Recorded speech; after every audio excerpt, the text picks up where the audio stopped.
Making people laugh was not merely a hobby for Red Skelton, it was an intrinsic part of who he was, as if humor flowed through his veins.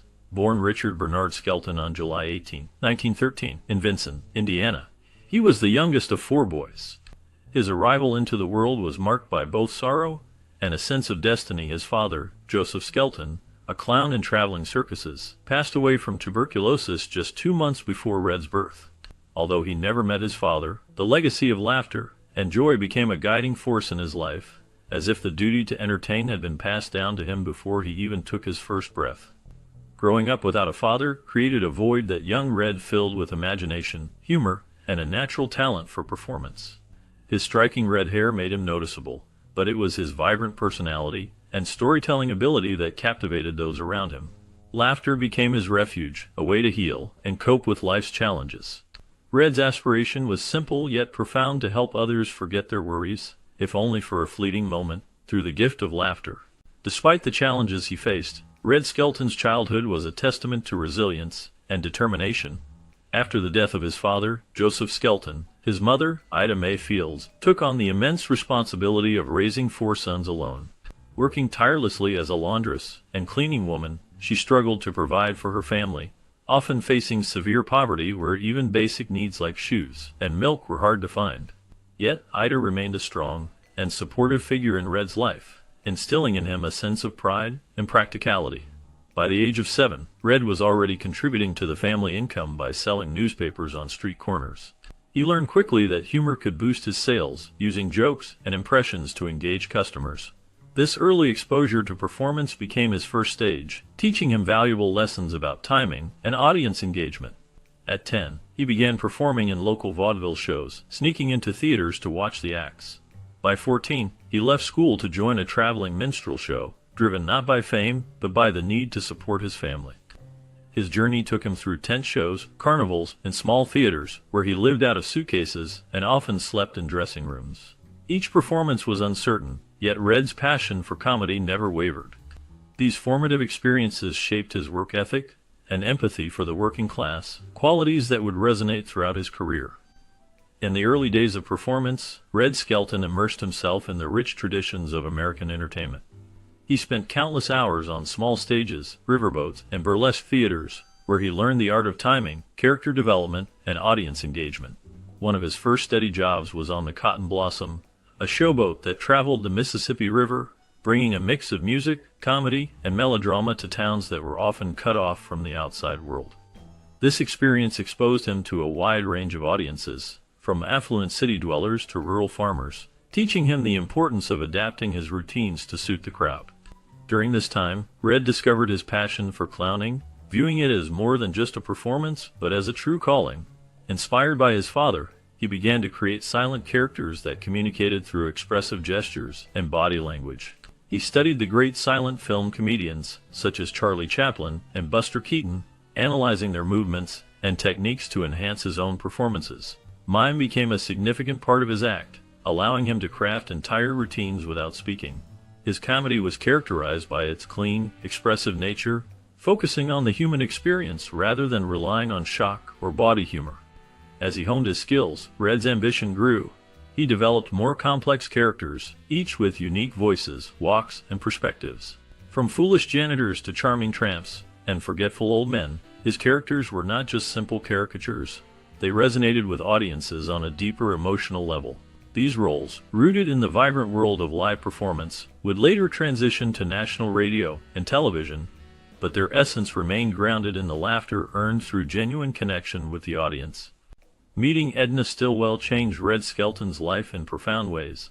In 1930, he encountered Edna Marie Stillwell, a bold and intelligent young woman who was just 15 years old, and working as an usherette at a Kansas City theater where Red was performing. Edna was sharp-tongued and quick-witted, showing little interest in the typical charm of showbiz. However, Red's awkward sincerity and earnest drive caught her attention. Their mutual curiosity blossomed into romance, leading to their marriage in 1931 when Red was 17 and Edna was 16. What made Edna unique among showbiz spouses was her deep understanding of the entertainment industry. While Red focused on his performances, Edna took charge of the logistics, becoming his manager, scriptwriter, publicist, and creative editor. She actively shaped his career, rewriting routines and strengthening jokes when Red struggled. Her keen insight into what worked for audiences was invaluable. Edna arranged crucial auditions and pushed for better-paying gigs, culminating in a significant contract with Metro-Goldwyn-Mayer in 1938, which paid Red $1,500 a week. This marked a major leap from his earlier vaudeville earnings and opened the door to a successful film career. Over the next decade, Red starred in numerous MGM comedies, becoming a household name. Despite their tumultuous marriage, filled with arguments and eventual divorce, their professional partnership remained productive. Even after their romantic relationship ended, Edna continued to manage Red's affairs for several years, ensuring his prominence in American comedy. In 1937, Red Skelton made a significant leap into national fame on the Rue de Vallée Show, a variety program that showcased emerging talent.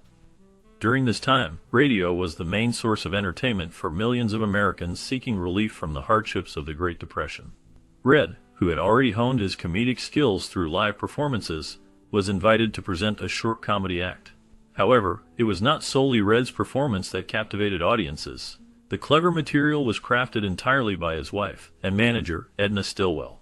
She meticulously designed every joke, punchline, and pause, ensuring that the routine highlighted Red's strengths while resonating with radio listeners. This performance was a turning point, as Red's warm voice and youthful enthusiasm struck a chord with the audience. Critics noted his impeccable timing and unique style, but those in the industry recognized the true genius behind the act. Edna's writing. Red openly acknowledged that her jokes surpassed anything he could create himself. The appearance on the Rue de Vallée Show not only elevated his profile, but also solidified his status as a national comedic icon. Following this breakthrough, Red received numerous offers for radio shows, endorsements, and film roles, marking the start of a transformative phase in his career that would lead him from the stage and radio to the bright lights of Hollywood.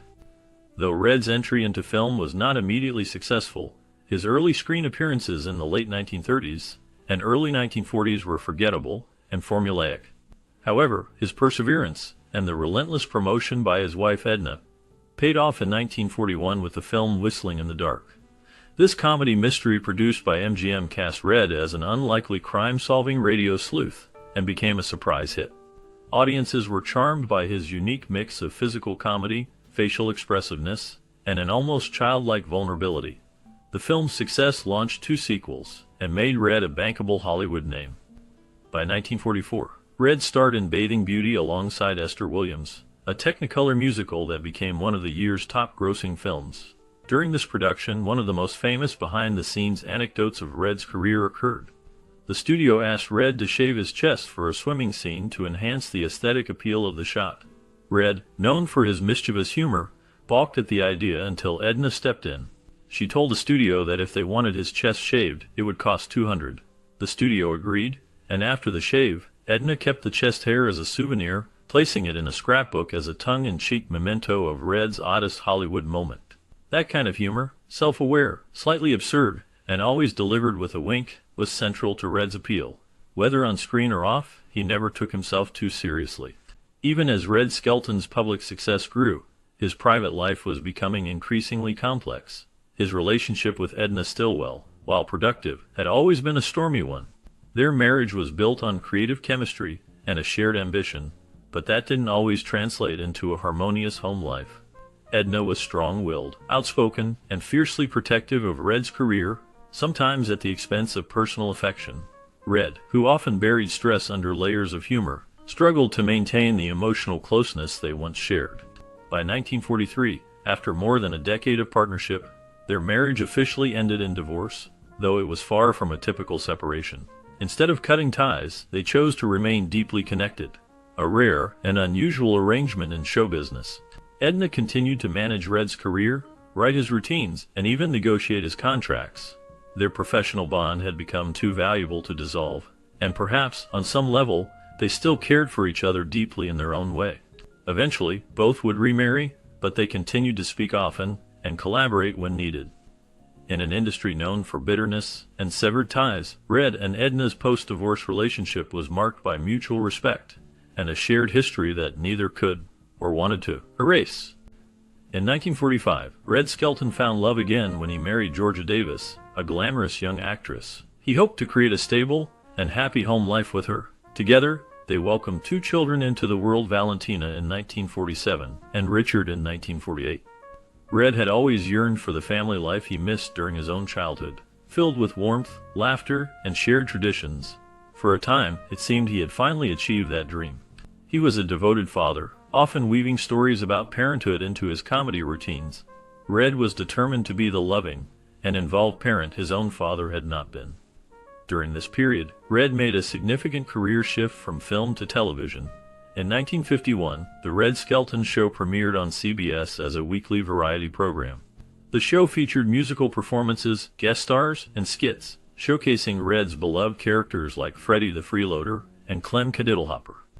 It quickly became a massive success, celebrated for its wholesome humor that appealed to all ages. Families gathered around their televisions each week, sharing laughter, which brought Red immense pride.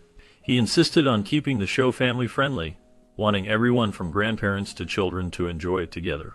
The show's success demonstrated that there was still a large audience for gentle, good-hearted comedy, even as the world grew more cynical.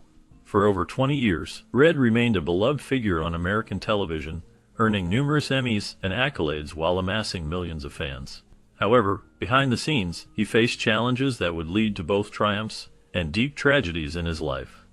By the early 1950s, Red Skelton had already made a name for himself in both radio and film, but he recognized that television was the future of entertainment. Embracing this new medium, he launched The Red Skelton Show on September 30, 1951, on CBS. This show quickly became one of the longest-running and most cherished variety shows in American television history. Initially airing on Sundays, it later found its most famous time slot on Tuesday nights, becoming a beloved staple in countless American homes. The show was produced by Desilu Productions, the influential studio created by Lucille Ball and Desi Arnaz. In its early years, the show was shaped by innovative producers like Sherwood Schwartz, who later created iconic series such as Gilligan's Island and The Brady Bunch. Schwartz's ability to bring structure to the show's lively energy helped balance Red's improvisational style with a tight comedic rhythm, earning him an Emmy Award in 1961. Red Skelton was committed to ensuring that the show embodied his belief in laughter without cruelty and humor without vulgarity. Each episode featured a blend of skits, monologues, musical acts, and heartfelt moments, where Red often stepped out of character to share a sincere "good night" and "God bless." The Red Skelton Show was more than just entertainment. It reflected Red's values of kindness, decency, and the healing power of laughter. Red was never content to rest on his laurels. A lifelong technology enthusiast, he became one of the first television stars to champion color broadcasting. At a time when black and white programming was still the norm, and color TV sets were expensive and rare, Red saw the potential for television to become a vibrant, visual spectacle. He believed that comedy, particularly the kind he specialized in, with costumes, expressive physical gags, and elaborate sets, would come alive in color. Determined to help push the industry forward, Red personally invested his own money into color television production technology, even going so far as to purchase mobile color broadcasting vans, an ambitious venture that few other entertainers dared attempt at the time. These mobile units were meant to bring color filming capabilities directly to his set and to remote performance locations, offering flexibility and cutting-edge quality. Unfortunately, the public's adoption of color televisions proved much slower than anticipated. The production costs were high, and network executives were hesitant to fully embrace the technology before a wide consumer base existed. As a result, Red's investment didn't pay off immediately, and the mobile units became an expensive misstep. Still, he was ahead of his time. Within a decade, color television would become standard, and Red's early push was later recognized as a pioneering effort in broadcast history. His willingness to take financial and creative risks showed that he wasn't just a performer. He was an innovator dedicated to shaping the future of television. What made The Red Skelton Show truly special, and so beloved across generations, was the unforgettable parade of characters Red brought to life each week.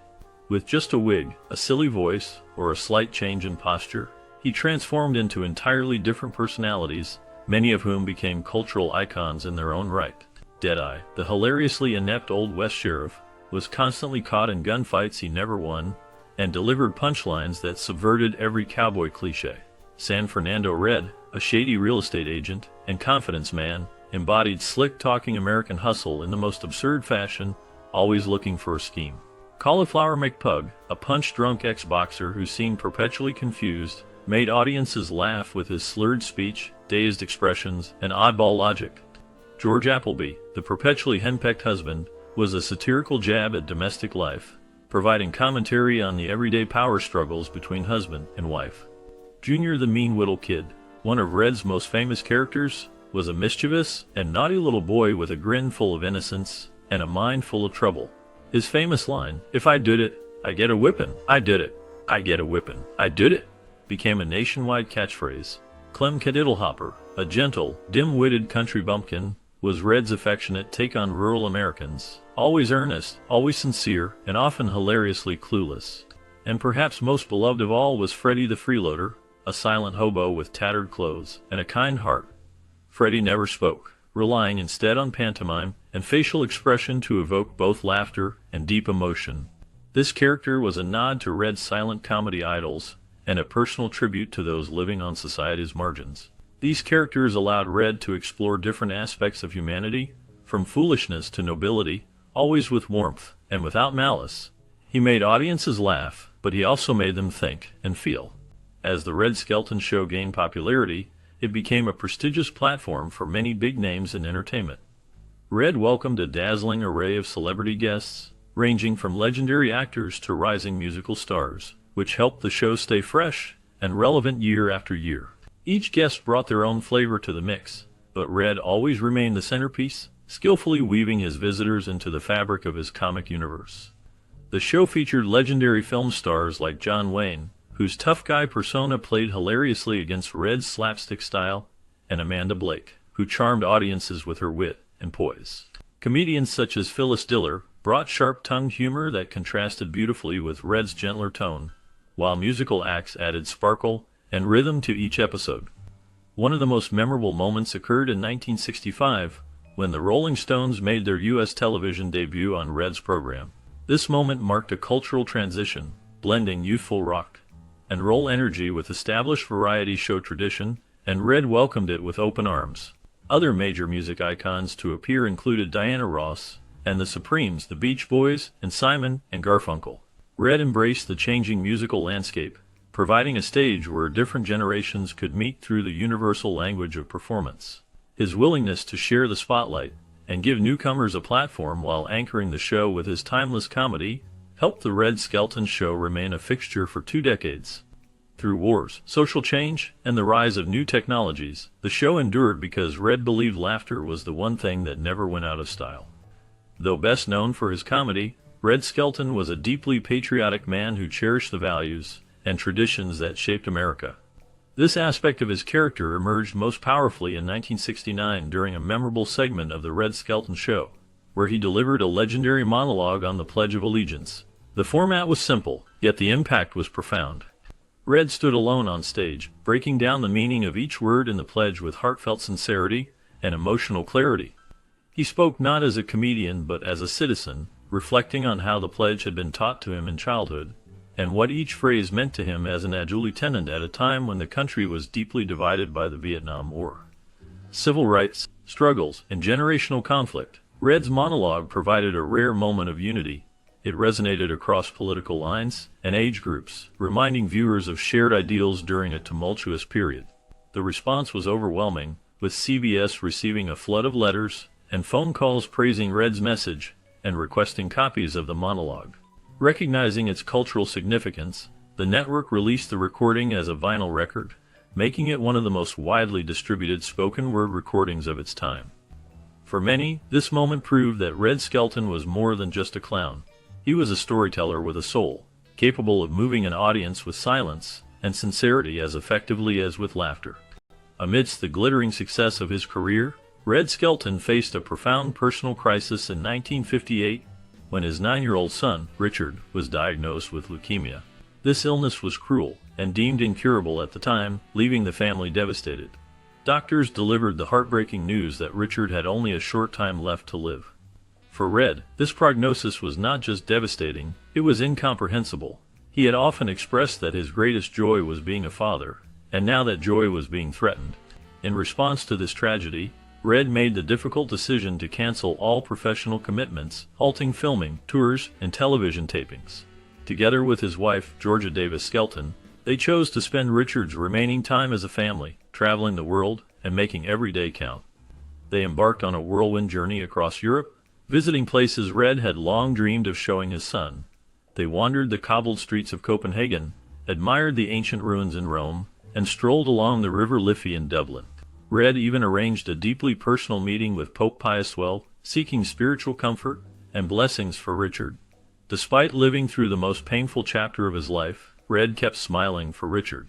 Every meal, every hotel, and every train ride became an opportunity to laugh, tell stories, and create moments of joy. Red filmed parts of the trip with a home movie camera, capturing scenes of his boy smiling and laughing, allowing them to forget, if only for a moment, the shadow that loomed over them. This journey was a mission of love, a father's final gift to his son. Despite the laughter and joy he brought to millions, Red Skelton faced an unimaginable tragedy when his son, Richard Skelton, passed away just weeks before his 10th birthday in May 1958. This loss was catastrophic for Red, who had always been a beacon of humor and light. The grief was so profound that he later expressed that a part of him died with Richard, and the sparkle in his eyes never fully returned. Following this heartbreaking event, Red withdrew from public life for a time, and when he eventually returned to television, audiences could sense a change in him. Although he continued to perform with his usual energy, there was a deep sadness that lingered behind his eyes, especially when he portrayed his sensitive character, Freddie the Freeloader. Red's marriage to Georgia, already strained by their shared grief, began to fracture under the weight of their loss. They tried to support one another, but the pain proved too heavy to bear together, leading to their divorce in 1973. This marked the end of a relationship that had weathered both fame and tragedy. The most heartbreaking chapter unfolded in 1976, on the 18th anniversary of Richard's death. Georgia Davis, unable to cope with her lingering grief and depression, took her own life. This tragedy struck Red's world once more, as he now carried the memories of not only a lost son, but also a wife consumed by the sorrow they had once shared. It was an unimaginable burden for a man who had dedicated his life to making others happy. As if personal heartbreak weren't enough, Red Skelton faced professional betrayal as well. In 1970, after nearly 2 decades of consistently strong ratings, CBS abruptly canceled The Red Skelton Show. The network, seeking a younger demographic, was shifting its programming toward edgier, more socially driven content. Red's show, with its family-friendly skits and vaudeville roots, was deemed outdated by the executives, despite still drawing a loyal audience of millions. Red was devastated. The show had been more than just a career, it was his life's work, his emotional outlet, his way of staying connected to the public. He had weathered the evolution from radio to television, pioneered color broadcasting, and brought joy to 3 generations. To be discarded so suddenly left him feeling betrayed and forgotten by an industry he had helped build. With no show to anchor him, and a broken heart still mending from personal loss, Red retreated from the spotlight, but he never fully stopped performing. He returned to live stage shows, especially in Las Vegas, where he could still hear the laughter of an audience in real time. In those performances, he found a measure of healing. His routines became more reflective, more nostalgic, and often included tributes to his son and his early life. More than ever, Red turned to painting as a form of expression. He specialized in whimsical portraits of clowns, figures that represented both joy and sadness. Many of them wore smiles, but with eyes that told a deeper story. These paintings resonated with fans and collectors alike, and Red found a second career in art, selling thousands of prints and originals. It was through brushstrokes and silent canvases that Red Skelton continued to communicate his inner world, long after television stopped calling. In the final chapters of his life, Red Skelton experienced a significant personal transformation, shifting from the world of comedy to that of visual art. Known for his expressive performances, Red redirected his creative instincts into oil painting, focusing primarily on clowns.